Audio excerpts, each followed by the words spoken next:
Live, une émission, une génération de femmes 100% féminin. Alors, à travers cette émission, nous recevons un panel de femmes qui viennent des horizons différentes et qui viennent nous parler de différentes thématiques. Et ce soir, nous avons sur ce plateau la prophétesse Nancy qui viendra nous parler de la thématique la présence de Dieu. Prophétesse Nancy, bonjour. Bonjour Sandrina. C'est une joie de pouvoir la recevoir sur ce plateau. Alors, prophétesse, est-ce que tu peux nous parler de toi, te présenter et nous dire d'où tu viens? Bonjour à tous ceux qui me suivent. Je suis la prophétesse Nancy, née Kazadi Lukusassina.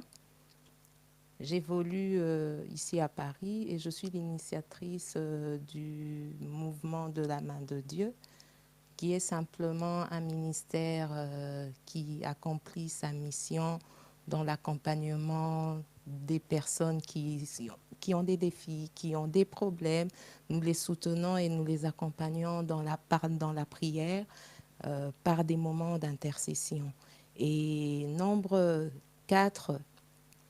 6 plutôt, 24 à 27, est notre mandat que nous avons reçu de la part du Seigneur, à savoir de faire comprendre au peuple de Dieu la réalité de la présence de Dieu, Dieu qui est présent au milieu de nous, Dieu qui s'implique dans nos vies afin de nous sauver, afin de nous libérer.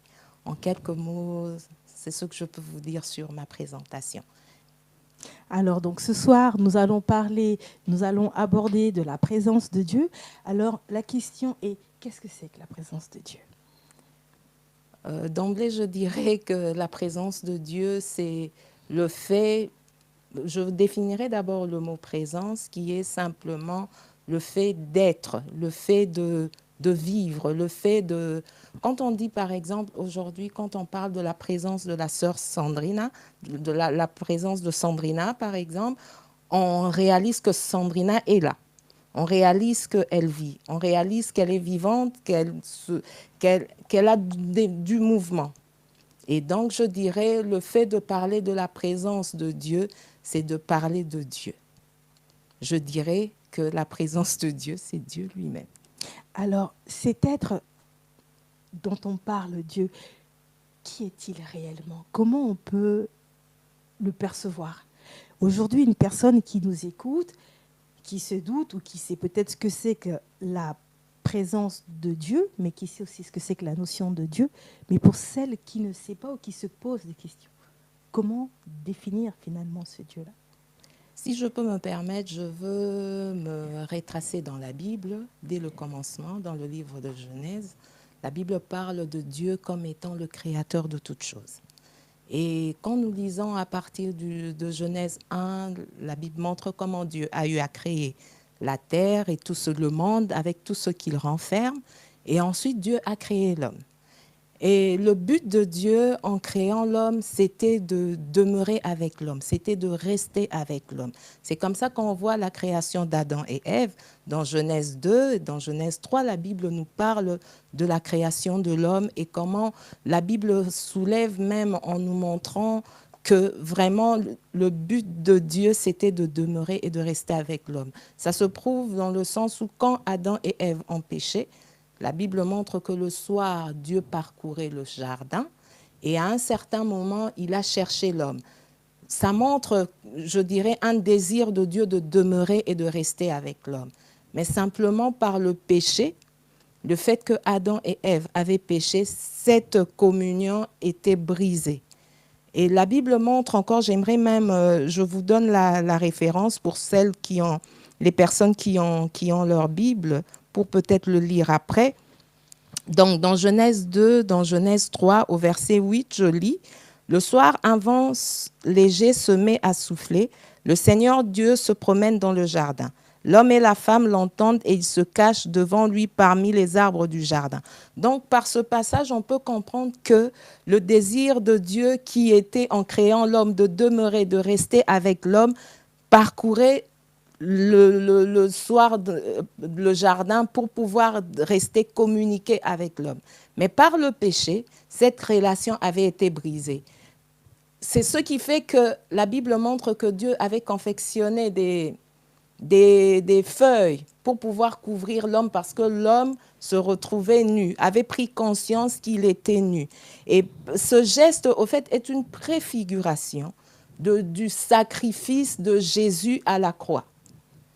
Jésus à la croix qui a donné sa vie pour nous. La Bible nous montre même, appuie cette vérité en disant, comme je l'ai dit, étant donné que le désir de Dieu était de rester avec l'homme, était de communiquer avec l'homme, mais par le péché, cette action était brisée. Mais vu que c'était un désir, il a, je dirais, il a anticipé en leur couvrant des feuilles. C'était une préfiguration de l'œuvre de Jésus à la croix. Et la Bible montre en disant que Dieu a réconcilié le monde avec lui-même. Nous avons été au fait rachetés et Dieu nous a réconciliés avec lui-même parce que simplement la communion était brisée. Elle était coupée, elle s'était arrêtée. C'est comme ça que nous avons été réconciliés avec Dieu. Mais est-ce qu'aujourd'hui, donc à travers ce que vous êtes en train de nous annoncer, est-ce qu'aujourd'hui, à partir du moment où nous sommes donc dans la désobéissance, est-ce que nous pouvons dire que nous ne sommes plus dans la présence de Dieu ou finalement, malgré notre désobéissance, la présence de Dieu est quand même présente, ou est-ce qu'il y a des éléments, ou est-ce qu'il y a une manière de dire que le Seigneur est avec nous et qu'il ne l'est pas? Donc, comme je l'ai dit, que Dieu, dans Genèse 3, 21, avait confectionné des vêtements pour l'homme avec des peaux d'animal. C'était une manière par laquelle il couvrait l'homme de sa nudité. Et ce geste, au fait, préfigurait le sacrifice de Jésus à la croix, dont le but était de réconcilier l'homme avec lui-même. Après, c'est vrai, on était avec Dieu. Quand je dis avec lui-même, donc avec Dieu. Après, c'est vrai, le fait que le péché avait mis une cassure, Dieu a envoyé son Fils afin que quiconque croit en lui ne périsse point, mais qu'il ait la vie éternelle. L'action de Dieu était de donner son Fils afin de nous racheter, afin de nous récupérer, afin de nous réhabiliter dans la communion qu'on avait perdue. Notre action, notre part, c'est d'accepter Christ comme Seigneur et Sauveur afin que qu'il y ait réparation au fait. Donc j'ai envie de dire que l'œuvre de la croix, le sacrifice de Jésus est une réparation de la communion avec Dieu. Et donc, j'ouvrirai même une parenthèse pour vous qui me suivez. Si tu n'as jamais donné ta vie au Seigneur Jésus comme Seigneur et Sauveur, tu peux le faire.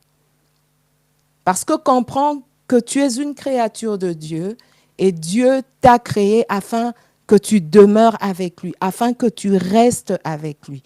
Et nous sommes dans ce grand sujet où on parle de la présence de Dieu, qui est un sujet vaste.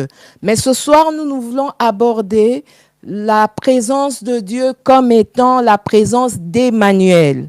Quand je parle d'Emmanuel, je parle de Dieu parmi nous.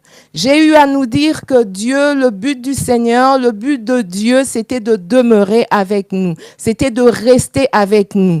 Et c'est vrai que cet objectif, en premier, dans le jardin d'Éden, avait été brisé par le fait que Adam et Ève avaient péché. Mais gloire soit rendue à Dieu, parce que le sacrifice de Jésus nous réhabilite, nous répare notre relation avec Dieu. Et c'est ce qui fait que, qu'en ayant reçu Jésus, la Bible dit, à tous ceux qui l'ont reçu, il a donné le pouvoir de devenir enfants de Dieu. Nous le retrouvons dans le livre de Jean. La Bible ajoute, car Dieu a tant aimé le monde qu'il a donné son Fils unique. Parce que c'était un désir. Parce que c'était, je veux dire, la plus grande soif de Dieu.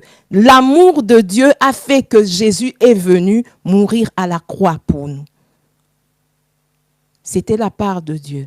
Mais notre part à nous, c'est d'accepter tout justement cet appel. En recevant Christ dans notre vie, comme Seigneur et Sauveur si nous ne l'avons pas encore fait. Parce que même pour ce que je veux dire dans la suite, alors que nous parlons de la présence de Dieu qui est Dieu lui-même, nous parlons de Emmanuel, Dieu avec nous. Nous ne pourrons vivre, nous ne pourrons être bénéficiaires de la présence de Dieu que dans la mesure où nous avons un jour donné notre vie au Seigneur Jésus. Et donner sa vie au Seigneur Jésus, c'est quoi aujourd'hui? Aujourd'hui, je dirais, c'est donner la direction de sa vie à Christ. C'est premièrement reconnaître son état de pécheur. Parce que le péché d'Adam et Ève a fait que nous étions pécheurs. Et c'est d'abord prendre conscience de son état de pécheur. Mais deuxièmement, reconnaître que Christ à la croix est mort pour nous afin que nous puissions être sauvés. Parce que la Bible dit que son sang nous a purifiés, son sang nous a lavés. Et de ce fait, donner la conduite de sa vie au Seigneur, donner la direction de sa vie au Seigneur. En disant par exemple pour vous qui ne l'avez jamais fait, une simple prière, Seigneur, je reconnais mon péché, je te demande pardon, je te donne la direction de ma vie, prends ma vie. C'est simplement ça. Et ce qui est bien, c'est que alors que nous avons accepté un jour Christ comme Seigneur et Sauveur, parce que la Bible dit, à tous ceux qui l'ont reçu, il a donné le pouvoir de devenir enfants de Dieu. Ça veut dire que nous sommes aujourd'hui enfants de Dieu. Nous avons été rétablis, réhabilités. Et aussi, Éphésiens 1 nous dit que nous avons été scellés par le Saint-Esprit. J'aime le dire, nous avons comme un cachet. Nous avons comme un sceau. Dans le sens où c'est vrai que toi, quand tu marches, le fait que tu aies donné ta vie au Seigneur Jésus, tu as comme cette marque. On sait le voir, spirituellement bien sûr, on sait le voir que tu appartiens à Dieu. Tu es la propriété privée de Dieu. Amen. Donc c'est un peu ça. Et c'est ce qui fait que Dieu, alors que nous parlons de Emmanuel, Dieu avec nous, cette communion est réhabilitée, cette communion est réparée. Dieu vit en nous par le Saint-Esprit, par lequel nous avons été scellés, mais aussi il marche avec nous, il est à nos côtés. C'est ça tout justement ce qui est merveilleux. Et souvent, on ne réalise pas cette vérité. On ne l'intègre pas en nous. Parce que c'est même ça le but de Dieu. Dieu veut que nous prenions conscience qu'il est là avec nous, qu'il marche avec nous, mais aussi qu'il vit en nous. Et j'aime dire, bien souvent, la plupart des problèmes qui nous arrivent, des difficultés qui nous arrivent, c'est parce que simplement on ne réalise pas qui on est. C'est un peu comme tu as 10 000 € sur ton compte, mais tu manques de quoi manger. Parce que simplement, tu n'intègres pas que tu as 10 000 €, ça peut te permettre de pourvoir à tes besoins. C'est ce qui fait que tu es là, tu galères alors que tu as 10 000 €. Et c'est la situation de plusieurs d'entre nous. Nous ne réalisons pas ce que nous sommes aujourd'hui en Jésus, les bénéfices de la présence de Dieu. Emmanuel veut dire Dieu avec nous. Et je nous ai dit tout à l'heure que la présence de Dieu, c'est Dieu lui-même. Amen. C'est Dieu lui-même. Et le désir de Dieu, c'est que nous prenions conscience qu'il est en nous, par son esprit, mais aussi qu'il est avec nous. Et quand il est avec nous, il marche avec nous. Et quand on peut même lire dans la Bible, on retrace dans l'Ancien Testament, on voit là ce qui s'est passé dans le jardin d'Éden, comment Adam et Ève étaient chassés du jardin d'Éden, mais on voit comment Dieu, au fil des années, son désir était toujours de marcher avec son peuple. C'est comme ça qu'il a conclu une alliance avec Abraham, toujours dans le désir de marcher, d'être avec son peuple. Plus loin, Abraham a eu Isaac, Abraham a eu Jacob, Jacob qui est allé en Égypte avec sa famille, alors que son fils Joseph était premier ministre. Israël était dans la captivité. Israël était sous le joug des Égyptiens. Dieu se révèle à Moïse dans Exode 3, où il dit que son but était de sortir son peuple. Et sous le mandat, je veux dire le leadership de Moïse, Dieu demande la construction du tabernacle. On le voit dans Exode 25, on le voit dans Exode 35, où le tabernacle, c'était que Dieu voulait résider, demeurer, rester avec son peuple. Et même la Bible nous montre comment, au travers de la présence de Dieu, Dieu a marché avec Israël. Dieu a été avec Israël. Et le but, comme je l'ai dit, de Dieu, c'est que nous prenions conscience qu'il est avec nous. Donc, si je comprends bien, c'est une prise de conscience. Voilà. Aujourd'hui, si on doit en parler et si on doit le dire, la présence de Dieu commence déjà par la prise de conscience. Tout à fait. Tout à fait. Parce que j'aime dire que tant que tu n'auras pas pris conscience d'une vérité, de quelque chose que tu as, tu ne bénéficieras pas de la chose. Il faut prendre conscience. Est-ce que ça suffit? Non. Je dirais que c'est le premier départ. C'est le premier départ. Après avoir pris conscience, donc là, aujourd'hui, je parle de moi. J'ai reçu Jésus-Christ dans ma vie comme Seigneur et Sauveur. J'ai pris conscience que j'ai été scellé par son esprit. Le Saint-Esprit vit en moi. J'ai pris conscience que Dieu marche avec moi. Je pense que alors que j'ai pris conscience que Dieu est avec moi, alors que j'ai pris conscience de la présence de Dieu au milieu de moi, cela ne suffit pas.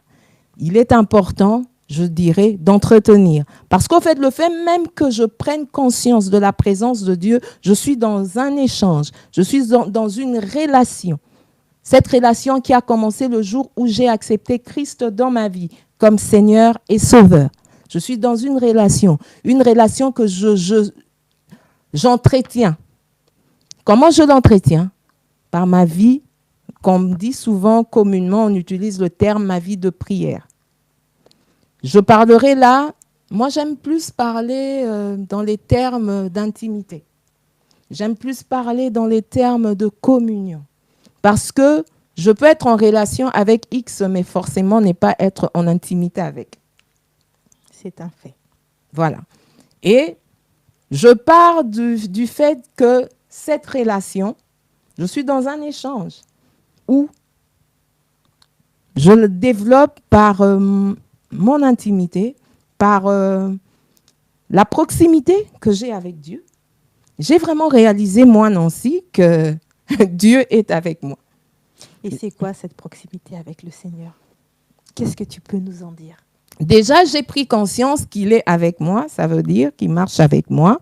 Ça veut dire que je suis dans un échange avec lui. J'apprends à le connaître au travers de sa parole. Je médite la Bible. Je lis la Bible m'apprend à le connaître. Et j'apprends à lui parler. Et j'aime même ce que un homme de Dieu que je respecte dit souvent, prier, c'est retourner à Dieu sa parole. Donc, étant donné que je connais cette parole, je connais les vérités qui sont incluses dans cette parole, je les retourne à Dieu. Mais aussi, j'ai vraiment réalisé que Dieu est avec moi et j'aime sa présence. J'aime rester avec lui, j'aime passer du temps avec lui. Autant Dieu aime notre présence, dans sa présence, croyez-moi, Dieu nous chérit. La Bible dit que Dieu chérit l'esprit qui est en nous. Dieu aime le temps qu'on passe avec lui. J'ai une question. Alors justement, le fait de demeurer dans la présence du Seigneur, est-ce qu'on demeure dans la présence du Seigneur que lorsqu'on est dans un état d'intimité, de prière, ou finalement la présence du Seigneur, c'est un état permanent, un état quotidien? Moi, je dirais que la présence de Dieu, c'est un état permanent. Souvent, on tombe dans le piège où on parle de la présence de Dieu simplement quand on est enfermé dans sa chambre, par exemple. On est dans un lieu où on va prier. Mais moi, quand je parle d'intimité, je parle d'intimité au-delà des murs, au-delà d'un endroit bien, qui est une qualité de vie, qui est une vie. Je marche avec Dieu. Je peux être dans mon travail, par exemple. Je suis aide médico-psychologique. Pendant que je suis dans mon accompagnement, pendant que je suis dans mes soins, pendant que je suis dans mes fonctions, je suis intime à Dieu. J'ai une relation avec Dieu. Ça veut dire qu'en ce moment-là, je peux parler à Dieu. Dieu peut me parler simplement parce qu'on est proche, simplement parce qu'on a une intimité. Et j'aimerais dire que c'est quelque chose qui se cultive. Vous savez, plus tu demeures avec une personne, tu connais la personne. Tu sais mieux l'entendre. Aujourd'hui, je viendrai par exemple chez vous, dans la maison où il y a papa et maman, où il y a monsieur et madame qui sont mariés. On peut être tous là, mais monsieur, l'homme parle, le mari parle, fait même pas parler. Il fait juste un signe à sa femme comprend. Alors que toi et moi, enfants, si nous sommes présents là, nous ne comprendrons pas. Pourquoi ça se passe? Simplement parce qu'il y a une intimité, simplement parce qu'ils sont proches. Je nous ai dit, plus on se rapproche, plus on demeure ensemble, on apprend à se connaître, on apprend à connaître les habitudes, on apprend à connaître ce que l'autre aime. Et là, la parole de Dieu est le meilleur des supports qui nous apprend à connaître ce que Dieu aime pour nous. Mais même au-delà du fait de connaître la parole de Dieu, je pense que dans chaque relation, dans chaque communion, il y a des choses qui forcément Dieu va me demander à moi de ne pas faire, mais que à toi Dieu peut autoriser. Ce n'est pas pour autant que moi j'en ferai une doctrine, j'en ferai une légende, je dirais que maintenant c'est X, Y, Z. Non. J'ai encore une autre question concernant la présence de Dieu. Est-ce qu'aujourd'hui, la présence de Dieu relève du domaine du sacré seulement, ou est-ce que la présence de Dieu nous permet, là on a parlé dans notre vie courante, dans notre vie professionnelle, mais est-ce que dans notre vie maritale, par exemple, ou dans la relation qu'on peut avoir avec nos enfants, ou dans la relation qu'on peut avoir au quotidien avec le voisin, le voisinage, est-ce que on doit en permanence dans notre esprit, c'est-à-dire se dire que le Seigneur est là, ou on doit, en fait c'est un état finalement naturel, ou est-ce qu'il y a une dissociation de l'intimité, c'est-à-dire la relation intime, et le fait que dans notre vie quotidienne, on prend conscience que en fait le Seigneur est là en tout temps. Moi, je dirais, à la base, on prend conscience que Dieu est là, il est partout, il est avec nous.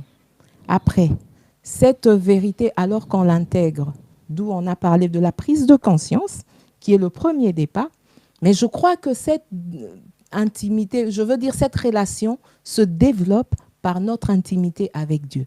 Et dans cette intimité, ton intimité ne se caractérise pas seulement dans un domaine précis.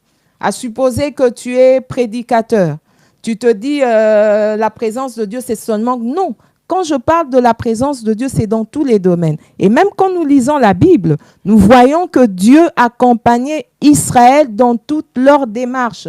Donc, je veux dire, quand les femmes se levaient, par exemple, le matin, pour aller puiser de l'eau, elles avaient conscience. Parce que même la Bible dit que la nuée, Dieu, au travers de la colonne de feu, marchait avec Israël. Et j'aime parce que la Bible souligne que tant que la nuée ne se levait pas, Israël ne bougeait pas. Donc, ça veut dire qu'il y avait des femmes qui, le matin, vaquaient à leurs tâches ménagères. Il y avait des hommes qui, certainement, étaient des bergers, mais ils étaient tous toujours environnés sous la présence de Dieu.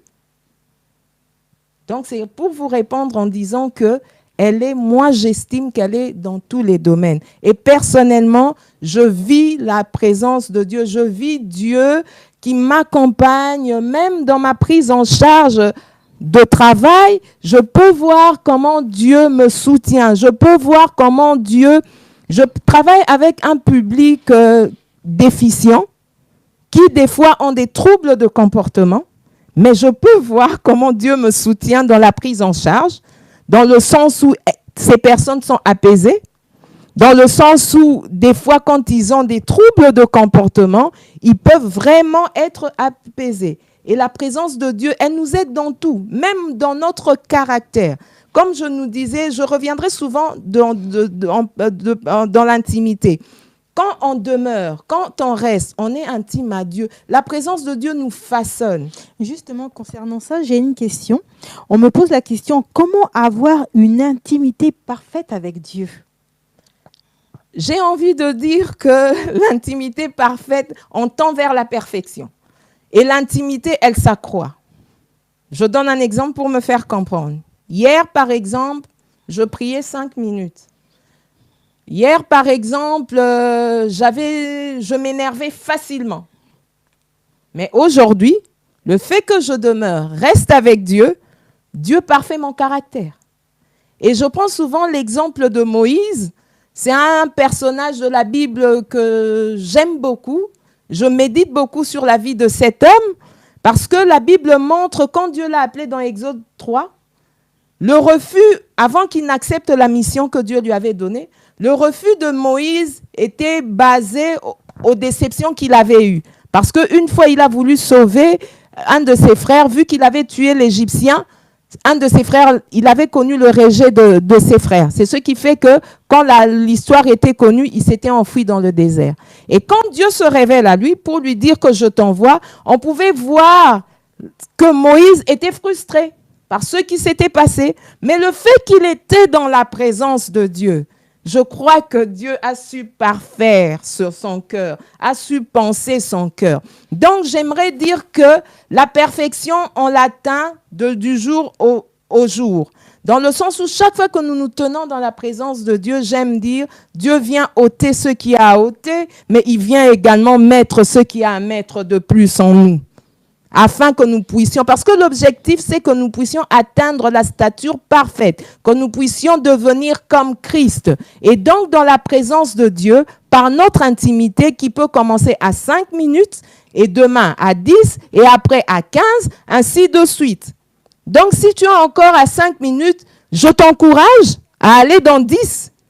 Parce que ne te frustre pas en te disant que non, moi je ne prie que 5 minutes. Non, tout le monde commence quelque part. J'ai encore une autre question, c'est concernant l'ennemi. Alors la question est la suivante. Quand l'ennemi se joue de nous et nous empêche de bien marcher avec Dieu, comment faire face à cela? Je vous répondrai, ma soeur ou mon frère, je ne sais pas après qui a posé la question. J'en reviens à la prise de conscience.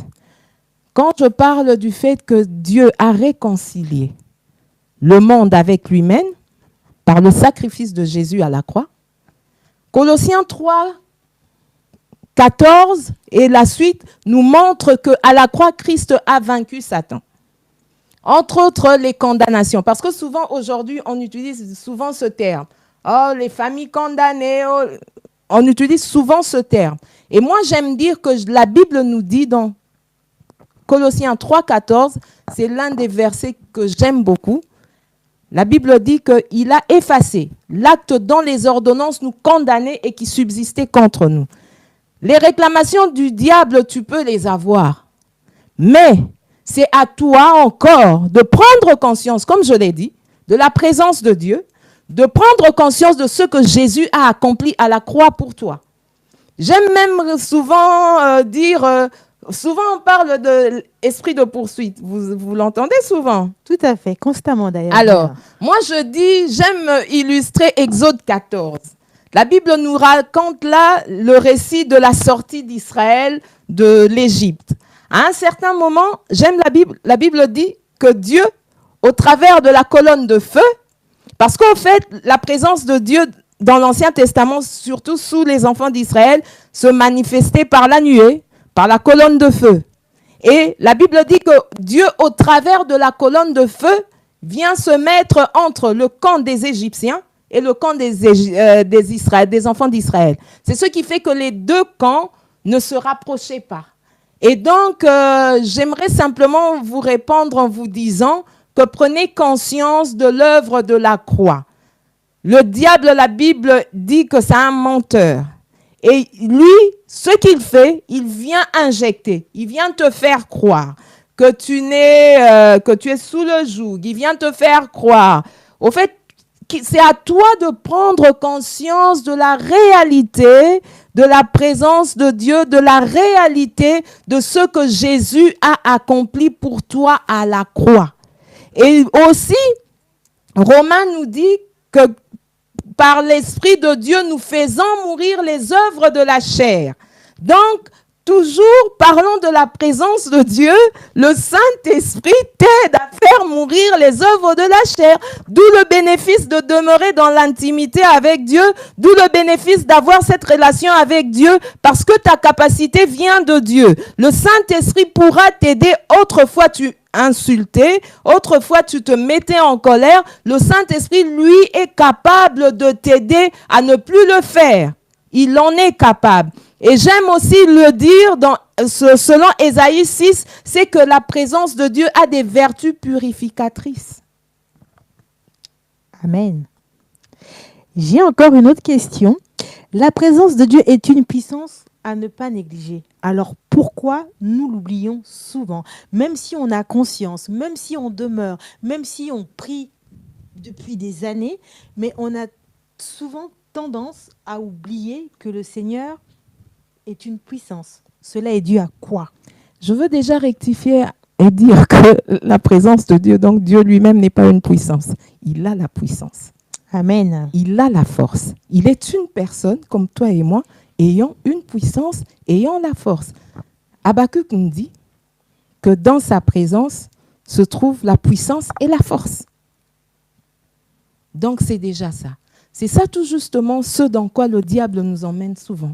À oublier que cette présence était réelle, à oublier que cette présence était à nos côtés. Alors que tu as peut-être fait, et même tu remarqueras, j'aime dire, le diable peut t'emmener à faire tout, sauf à aller dans la présence de Dieu. J'ai encore une autre question. Ce verset qui dit « Tout concourt à ceux qui aiment Dieu ». Oui. Alors, à travers ce verset, en toute chose, le Seigneur est là et tout ce qu'on fait finalement est toujours mené par le Seigneur. Les bonnes choses, les mauvaises choses, puisque Dieu est présent en toutes choses. Alors, parlons de cette marche, de cette intimité avec Dieu. Moi, Nancy, je parlerai toujours de moi pour mieux me faire comprendre. Alors, moi, Nancy, je marche avec Dieu. En effet, il est à mes côtés, en effet. Et dans cet échange, on a des moments d'intimité, on a des moments d'amour. Ces moments d'amour, je les exprime par mes moments d'adoration. D'où l'importance d'être un adorateur, un vrai adorateur du Seigneur, où je lui dis ce qu'il est pour moi. Je réalise chaque jour que sans Dieu, je ne peux vivre. Je réalise que des fois, je me dis, Seigneur, tu avais raison que le Saint-Esprit soit là. Parce que s'il n'était pas là, je ne sais pas ce que je serais devenue. Au fait, à chaque minute, à chaque pas, je réalise que Dieu est avec moi. Et dans cet échange, dans cette marche, dans cette intimité, alors que je la développe, j'ai dit, notre objectif, c'est d'atteindre la perfection de Christ. Alors Dieu, qu'est-ce qu'il fait en tant que bon coach? Il nous transforme des fois. Il nous change. Je nous ai dit que la présence de Dieu vient faire deux choses. Elle ôte ce qui a ôté en nous. Elle rajoute ce qui a rajouté en nous. Et souvent, ce verset que vous venez d'évoquer est souvent utilisé quand on passe, on vit des moments sombres, des moments d'épreuve. Et dans cette démarche dans laquelle on est, Dieu, j'ai dit, qui est un bon coach, nous forme, nous prépare. Parce que l'objectif, c'est d'atteindre la perfection. Et dans cette perfection, il permet des situations pour nous corriger, pour nous changer, pour nous perfectionner. Ce par les épreuves, ce par les situations que l'on vit. Et vous savez, généralement, quand on a une maladie, le vaccin pour éradiquer, mettre fin à la maladie, on le conçoit du virus qui produit, qui cause la maladie. Et j'aime dire, je donne un exemple. Si, à supposer que tu étais un homme colérique, par exemple, une femme colérique, Dieu, pour détruire, ôter la colère en toi, va créer autour de toi des personnes qui te mettent en colère afin de te purifier, afin d'ôter la colère en toi. Et même dans les situations par lesquelles on passe, des fois, ça peut être une femme qui a connu son mari qui est parti avec une autre, ça peut être un cas de maladie. Mais Dieu, le but de Dieu, c'est de t'emmener à la perfection. C'est ça le but du Seigneur. Donc toi, j'ai envie de dire à une personne qui traverse des moments difficiles, ne regarde pas tout ce qui est autour. Regarde la main de Dieu derrière. Regarde ce que Dieu veut atteindre dans ta vie. C'est alors que tu écourteras peut-être même ton épreuve. Alors, j'ai une autre question, c'est toujours concernant la présence de Dieu, les noms de Dieu. Le fait qu'on dit que Dieu, finalement, est omniprésent, omnipotent, qu'il est partout à la fois. J'ai une personne qui voudrait avoir un peu plus d'éclaircissement sur cette notion de la présence de Dieu. Est-ce que le fait de pouvoir avoir une intimité donc avec le Seigneur, individuellement, et une personne qui ne prie pas, qui dans sa tête a occulté la vie chrétienne, est-ce que cette personne bénéficie de la présence de Dieu, demeure dans cette présence, ou tout simplement est à l'écart de cette présence? D'une manière générale, parlons de la présence de Dieu, parlons de Dieu qui est le créateur de toutes choses. Toute personne sur terre a cette notion, qu'elle soit chrétienne ou pas. Moi, je dirais même les athées qui ne croient pas en Dieu, donc ils croient en l'inexistence de Dieu. Donc, en d'autres termes, ils y croient quand même. Ils croient à quelque chose. Ils croient à quelque chose.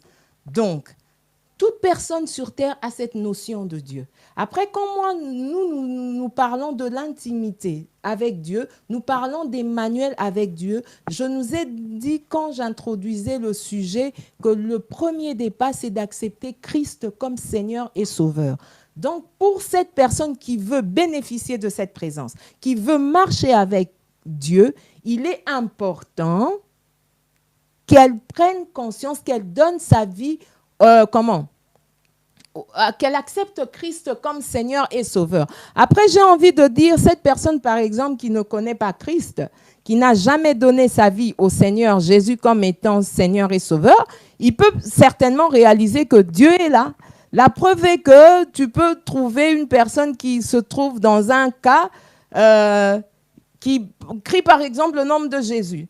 Le nom de Jésus. Moi, je me souviens, j'avais une voisine qui, quand j'étais au Congo, elle était musulmane, mais une fois elle s'est retrouvée dans une situation, elle a crié le nom de Jésus. Elle a crié le nom de Jésus, alors qu'elle était musulmane.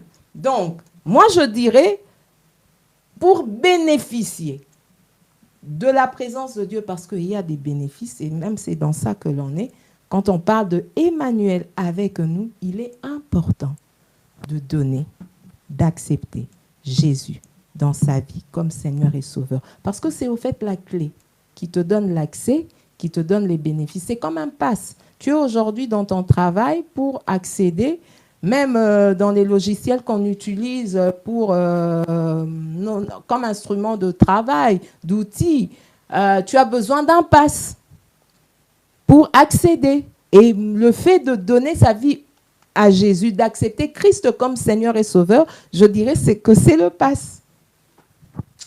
Amen, amen, amen, amen. J'ai encore une autre question concernant toujours la présence de Dieu. Est-ce qu'aujourd'hui, en tant qu'enfant de Dieu, chaque projet d'office, nous devons aller demander au Seigneur, ou nous devons avoir la conviction que le Seigneur nous accompagne? Moi, je dirais, parlons de moi, dans tout ce que j'entreprends, je le soumets à Dieu. Mais cela n'exclut pas le fait que j'ai ma part. Je donne un exemple d'une personne qui veut monter une entreprise. Elle recommande son projet à Dieu. Elle le soumet à Dieu. Et derrière ça, selon la conviction qu'elle peut avoir, tu ne verras pas forcément un ange qui t'apparaîtra, mais tu peux avoir une conviction.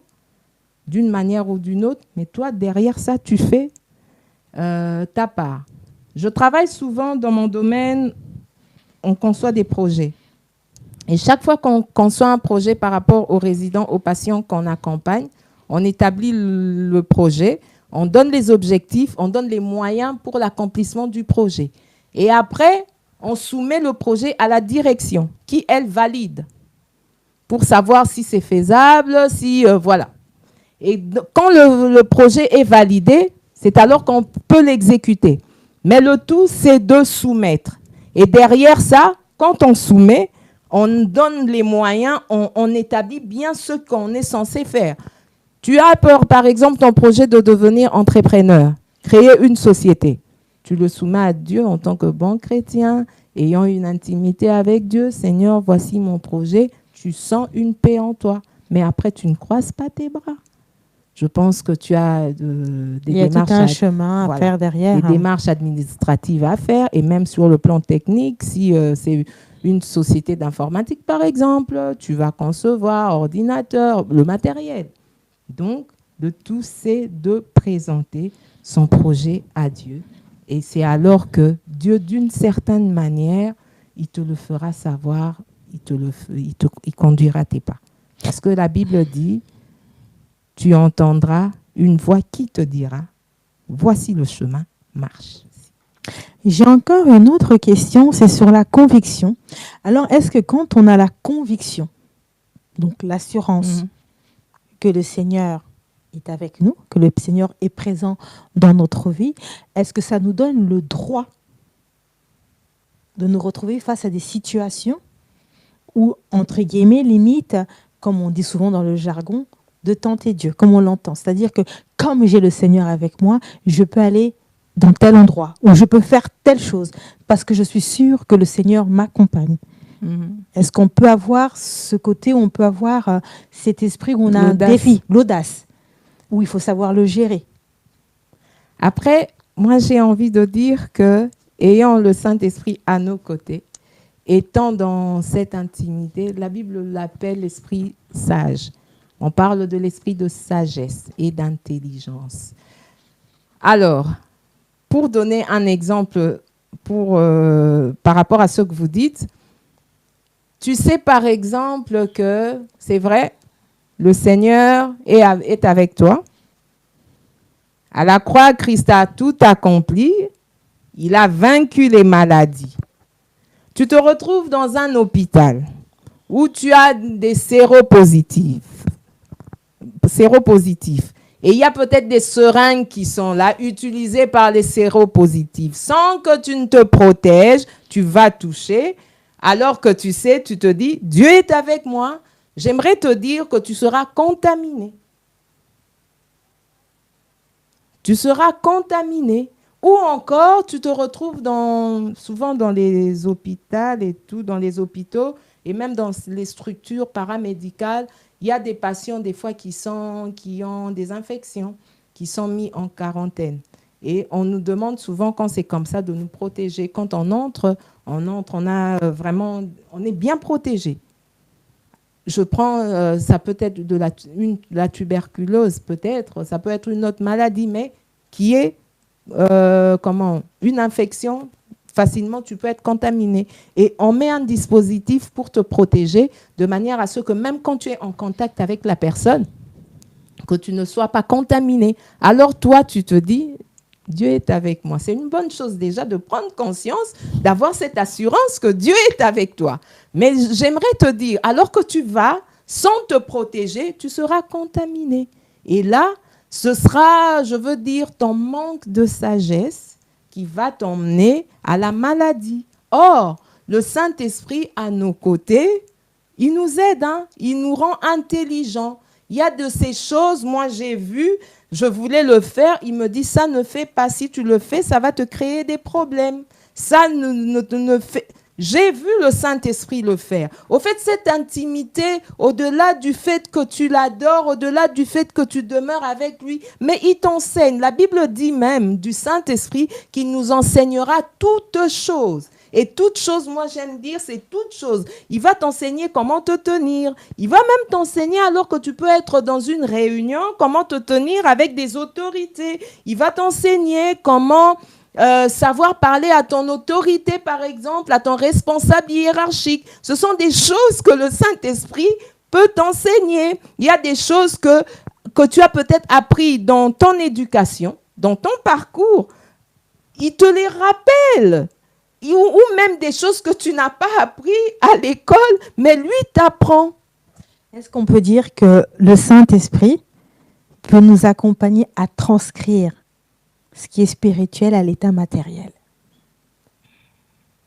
Alors, j'aimerais que vous puissiez... À mettre des mots, c'est-à-dire qu'à partir de l'instant où on demeure, là je m'adresse vraiment à une personne qui demeure avec le Seigneur, qui marche avec le Seigneur et qui est sur la voie du Seigneur. Est-ce que cet accompagnement qui est d'un point de vue spirituel, avant tout, puisque c'est une relation intime, une communion intime avec le Seigneur, est-ce que le Saint-Esprit va finalement nous aider dans notre intimité à pouvoir matérialiser cela de façon palpable dans notre vie quotidienne, selon les circonstances, les situations, tout ce qui se présentera à nous, que ce soit dans notre croissance spirituelle, que ce soit, comme vous l'avez dit tout à l'heure, dans nos traits de caractère, au travail. Oui, il peut le faire. Parlons même de caractère. La Bible nous parle du fruit de l'esprit, dans Galates 5. Et le Saint-Esprit, qui est avec nous, facilement peut nous aider à avoir, par exemple, la maîtrise de soi. Si autrefois, tu n'arrivais pas à te maîtriser, tu t'énervais, tu ne savais pas te retenir, le Saint-Esprit peut, dans certaines circonstances, t'emmener à te maîtriser. Et là, les gens constatent. C'est physique. C'est ça. Voilà. C'est physique. Les gens constatent, voient que non, elle sait se maîtriser. Elle sait, cette sœur, cette personne, elle commence à bien parler. Alors qu'autrefois, elle ne parlait pas correctement. Mais elle sait maintenant comment parler, comment se tenir. Et j'aime dire que le fruit de l'esprit nous aide, parfait notre caractère. Et je le dis souvent, ce qui importe à Dieu, c'est d'abord notre caractère. Et ça, le fait que tu demeures, restes avec lui, il apprend à te transformer, il apprend à te changer. Tu verras que si autrefois tu t'énervais, tu ne t'énerves plus. Simplement parce que tu es avec lui, il parfait ton caractère. Par le fruit de l'esprit, il te donne la joie, il te donne la paix, il te donne la maîtrise de soi. La tempérance. Selon Galates 5. Il te donne toutes ces choses. Mais aussi, le Saint-Esprit à tes côtés te donne les dons spirituels. La capacité... quand je parle des dons spirituels selon 1 Corinthiens 12, je parle de la manifestation de l'esprit. Parce que la Bible dit, or à chacun, la manifestation de l'esprit nous est donnée pour l'utilité commune. Donc, il te donne, pour certains, il te donne un don de prophétie. Pour un autre, il te donne une parole de connaissance. Mais les deux vont de pair. Autant il travaille par le fruit en toi, autant il se manifeste par les dons en toi. D'accord. Alors, moi, j'ai une petite question. Oui. Un résumé. Aujourd'hui, la présence de Dieu, pour toutes ces personnes qui nous écouteront, pour toutes ces personnes qui réécouteront cette émission, qu'est-ce qu'ils doivent en tirer de la présence de Dieu? Donc, comme je l'ai dit, la présence de Dieu, c'est Dieu lui-même. Il est important de prendre conscience qu'il est là. Il est important de l'intégrer, de prendre conscience de la présence de Dieu à nos côtés, mais aussi de l'entretenir. Et pour arriver au fait de prendre conscience, pour être rétabli dans cette relation, le premier des pas, c'est donner sa vie au Seigneur Jésus comme Seigneur et Sauveur. Donc, si vous ne l'avez pas encore fait, je vous invite à le faire. Peut-être même que vous l'avez fait, mais aujourd'hui, vous êtes rétrograde. Il est encore possible d'être restauré dans cette relation. En un mot, je dirais, la présence de Dieu qui est Dieu lui-même, prenons conscience qu'il est là, au milieu de nous, qu'il est là avec nous, mais aussi développant cette intimité afin de jouir des bénéfices. C'est pour cela que Dieu dit à Moïse dans Nombre 6, 24, 26.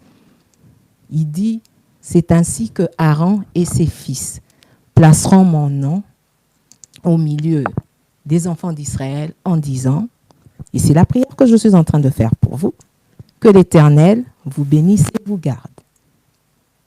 Que l'Éternel fasse lever sur vous la lumière de sa face et qu'il vous accorde la paix. Parce que la présence de Dieu, en effet, nous emmène la paix, nous emmène le repos. Et ma prière est que pour toutes les personnes qui m'écoutent, alors que nous sommes dans ce sujet qui parle de la présence de Dieu, qui parle de Dieu, ma prière est que Dieu donne le repos à toute personne qui m'écoute, qui m'entend. Selon Exode 33, 17, Dieu dit à Moïse, je marcherai moi-même avec toi et je te donnerai du repos. Que Dieu vous bénisse. Amen, amen. Alors ce soir, nous avons reçu la prophétesse Nancy qui était sur le plateau, qui est toujours sur le plateau d'ailleurs, et qui nous a parlé de la présence de Dieu. Alors, si vous aviez des questions concernant ce sujet, vous pourrez toujours les poser en commentaire en dessous du live. Nous nous ferons donc une joie de vous répondre, voire dans les heures, les jours, les semaines à venir. Par contre, concernant cette émission, je ne suis que ravie parce que chaque jour un peu plus, nous recevons donc différentes panélistes qui viennent sur cette émission, qui viennent nous faire part de leur expertise, de leurs changements et qui viennent apporter des messages différents les unes des autres. Et je ne peux que dire merci au Seigneur pour ce mandat, merci au Seigneur pour cette émission qui est en train de clore chaque jour un peu plus. Alors, il faut savoir que sur la plateforme Femmes Générationnelles, vous allez constater qu'il y a plusieurs transformations qui sont en cours et qui sont en train de se mettre en place.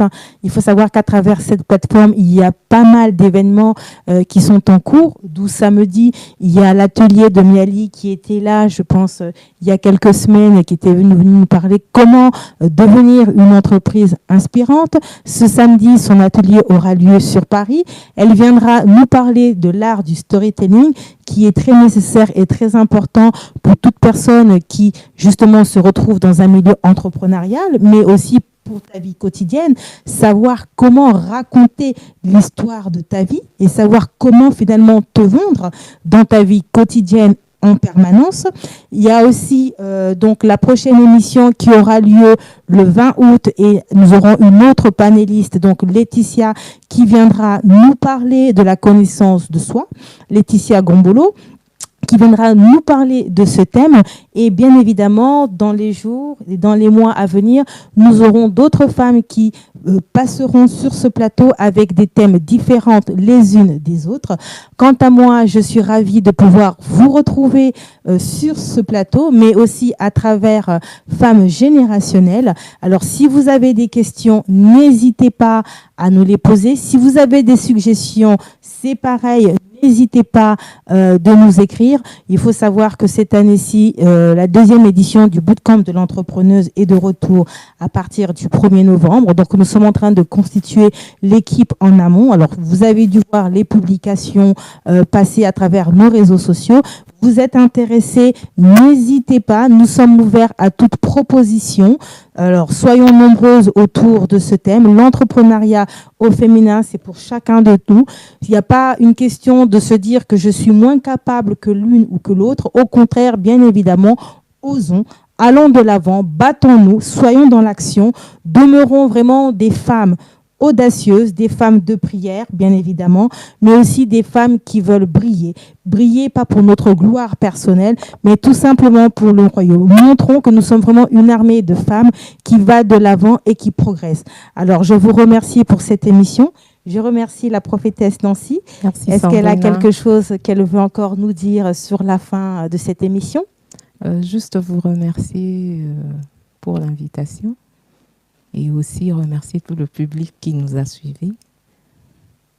Et aussi, en premier, remercier le Seigneur qui a permis la réalisation de cette émission. Que Dieu vous bénisse. Comme je l'ai dit, notre mission, c'est de nous faire comprendre la réalité de la présence de Dieu à nos côtés. Et ma prière est que chacun de nous prenne conscience que Dieu est là pour nous. Soyons bénis. À la prochaine. Merci. Alors, quant à moi, je suis encore ravie de vous avoir eu ce soir sur le plateau. Nous nous retrouvons donc dans une prochaine émission à partir du 20 août, La connaissance de soi avec Laetitia Gombolo. Bonne soirée à vous et au plaisir de nous retrouver très prochainement. C'était Sandrina Pacotte, fondatrice de Femmes Générationnelles.